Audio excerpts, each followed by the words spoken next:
बातमी आहे श्रीकृष्ण पुष्प अभिषेक महोत्सवाची। आंतरराष्ट्रीय कृष्ण भावनामृत संघ इस्कॉन रावेत या मंदिरात दिनांक 8 जानेवारी 2023 रविवार रोजी सायंकाळी श्रीकृष्ण पुष्प अभिषेक हा महोत्सव अत्यंत उत्साहात आणि आनंदात सर्व भक्त परिवाराच्या उपस्थितीत साजरा करण्यात आला। सुंदर व रंगीबेरंगी फुलांपासून बाळ गोपाळचा शृंगार करण्यात आला।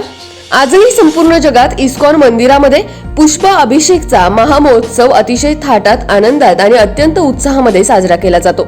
या कार्यक्रमासाठी 4000 भाविक भक्त उपस्थित होते। या विशेष पुष्प अभिषेकासाठी इस्कॉन संस्थेचे संस्थापक आचार्य AC भक्तिवेदांत स्वामी प्रभुपाद यांचे अमेरिकेचे वरिष्ठ शिष्य परमपूज्य चंद्रमौली स्वामी महाराज हे उपस्थित होते।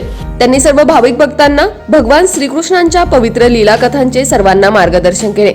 तसेच त्यांनी सुंदर कीर्तन करून सर्व भक्तांना मंत्रमुग्ध केले। या पुष्प अभिषेकासाठी 1000 किलो निरनिराळे आणि रंगीबेरंगी प्रकारची फुले आणून त्यांच्या पाकळ्या करण्यात आल्या होत्या आणि त्या पाकळ्यांनी श्री श्री राधा गोविंद भगवान यांचा सुंदर अभिषेक करण्यात आला।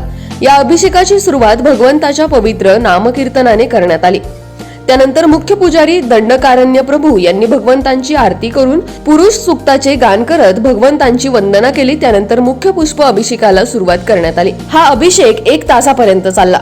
या उत्सवासाठी आलेल्या सर्व भाविक भक्तांसाठी महाप्रसादाचे आयोजन करण्यात आले होते।